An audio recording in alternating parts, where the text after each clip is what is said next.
Moving on, in Nairobi, the demonstrations by the youth dubbed as Occupy Everywhere that began in an ebullient mood turned violent as the day wore on. While demonstrators flooded the streets calling for the ouster of President William Ruto's regime. The demonstrations have continued even after the head of state bowed to the demonstrators' pressure and extended an olive branch. Well, on Sunday, Ruto declined to sign the contentious Finance Bill 2024 into a law, saying that he was ready to hold face-to-face talks to address the issues of the Kenyan youth. But the demonstrators remained defiant.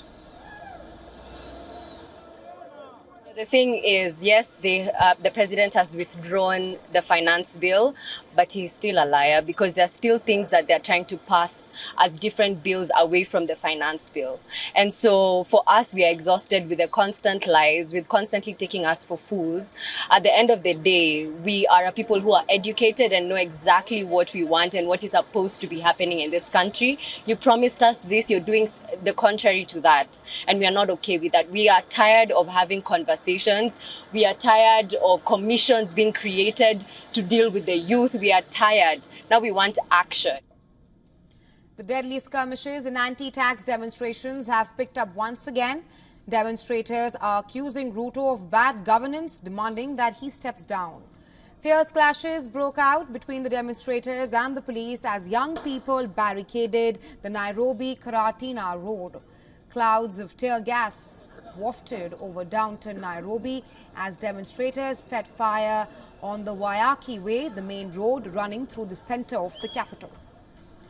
Meanwhile, hundreds marched in rallies through Kenya's second largest city of Mombasa, organized mostly through social media.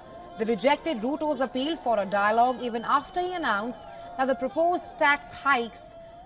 Police wearing helmets and carrying shields charged at the demonstrators who pelted stones. Officers used tear gas canisters to disperse the crowds. Activists blamed violence on infiltrators. They said that the altercation with the police was unleashed by the government in a bid to discredit their movement.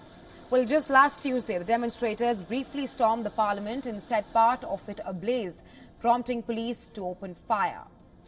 Ruto defended the actions of the police and blamed the violence on criminals who hijacked the peaceful demonstrations in Kenya.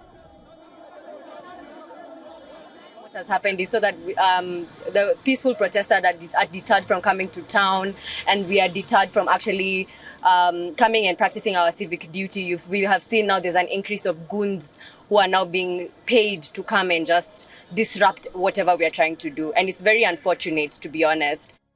Mimi kwa duka ya nguo na viatu. Siwezi kubali unirudishe nyumbani bure. Unaelewa? Sasa lazima ni different. Ndio maana nimebeba irungu.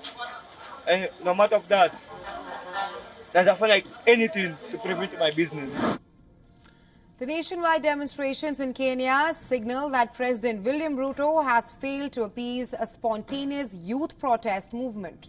This despite having abandoned plans for tax rises that triggered the unrest last week, wherein several people have died. Speculations are also rife that William Ruto might change his mind and sign the finance bill before next week's deadline.